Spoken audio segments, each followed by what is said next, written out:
જે કાંઈ સૂચન થઈ રહ્યું છે ભગવાનની કૃપાથી થાય છે. હું ને તમે કાંઈ કરતા નથી. એક સૂત્ર છે, કર્તુમ અકર્તુમ અન્યથા કર. જે કાંઈ કરે છે એ પરમાત્મા કરે છે.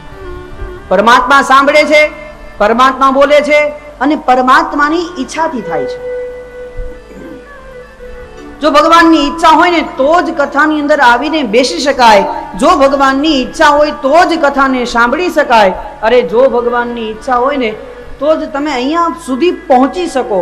ભગવાનની ઈચ્છા ન હોય તો સમષ્ટિમાં પાંદડું ન હલે. આપણે કાલે વરસાદ બહુ આવ્યો ને, ખૂબ વરસાદ આવ્યો.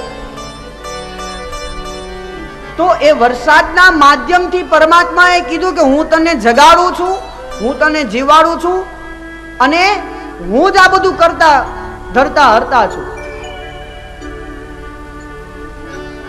ક્ષણવાર લાગે પરમાત્માને આ બધું વિખી નાખતા અને ક્ષણવાર લાગે પરમાત્માને આ બધું ઊભું કરતા. આપણે શું કરી શકીએ? હું ને તમે તો માત્ર ને માત્ર નિમિત્ત છે. એ કરવા વાળો તો ઉપરનો દ્વારિકાનો નાથ બેઠો છે. તમે જે ઈષ્ટને માનો છો, તમને જેના પર શ્રદ્ધા છે એ જ તમારા કાર્ય કરે છે. બાકી કોઈ નહીં. હું ને તમે કોઈ કરી શકતું નથી.